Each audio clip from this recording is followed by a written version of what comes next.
On this week's edition of the Streaming Insider, a brand new streaming service that's free as a bird, and another big quarter from Netflix, and a new co-CEO. And Quibi finally gets some good news. You're not going to want to miss it on this week's Streaming Insider.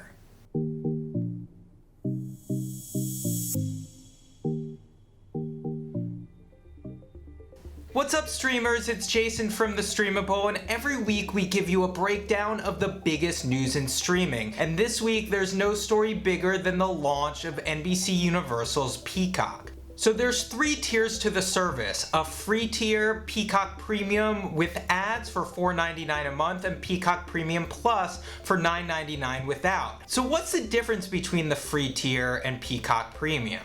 The free tier has about 13,000 hours of content, while the premium tier has close to 20,000. On the free tier, you'll get NBC shows about a week after they air, while on the premium tier, you'll get them next day. You'll also have access to a much deeper library of content on the premium tier, including additional movies and shows like Yellowstone and Everybody Loves Raymond and Law & Order. You'll also get some live sports. NBC Sports Gold Premier League Pass is moving to Peacock Premium next season. Outside of the free tier, one of the biggest differences of Peacock compared to other streaming services is linear channels. And these aren't NBC's cable channels like NBC Sports Network and Bravo, but they have ones that are exclusive to Peacock, including SNL Vault, which plays old SNL episodes, and a 24/7 Today Show channel. So that's the good. This is the bad. While it's available on streaming devices like Apple TV, Android TV, Chromecast, gaming consoles like Xbox and PS4, your mobile device tablet, and some smart TVs, it's not on the 2 biggest streaming platforms, Roku and Fire TV. And that's because Peacock, just like HBO Max, couldn't reach a deal with them prior to launch. While we've heard they have apps ready to go once they do strike a deal, they're still arguing over just how much ad revenue Peacock should share with their platforms. The other big knock on the platform is people were surprised that some of the bigger movies on the platform would be leaving so soon.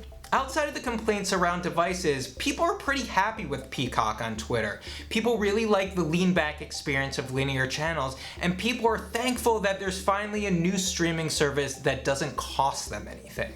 From the newest streaming service to the biggest, Netflix announced that they added 10 million subscribers this quarter, giving them 193 million subscribers around the world and about 73 million in the US and Canada.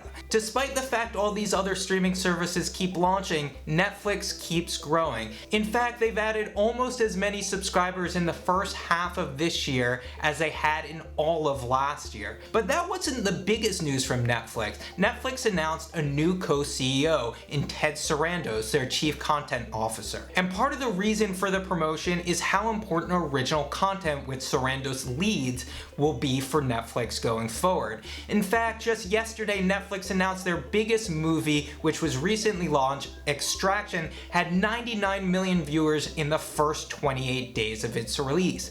To put that in perspective, Netflix almost has twice as many people watching their biggest movies as any other streaming service has subscribers. Now, from the biggest streaming service to one that wishes they were that big, but Quibi finally got some good news. Just before the service launch, a company called Echo Interactive sued Quibi over their Turnstyle feature and asked a judge for a preliminary injunction to remove it from their app. Well, this week, the judge denied the preliminary injunction so that Turnstyle feature can remain in Quibi for now, but they'll still have to defend the lawsuit going forward.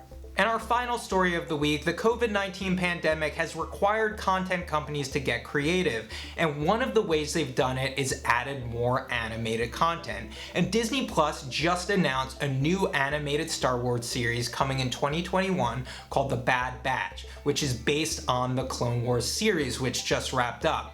So Disney fans and Star Wars fans get excited because not only will you have The Mandalorian coming this fall, you'll have The Bad Batch coming in 2021. That's it for this week's edition of the Streaming Insider. Let us know what you thought about Peacock. Leave a comment in the box below. And if you like this, give us a thumbs up. And make sure you subscribe so you can get next week's edition of the Streaming Insider as well. And during the week, visit us at thestreamable.com so you can get the latest in streaming news and reviews. As always, for the Streamable, I'm Jason, and this has been the Streaming Insider. Happy streaming!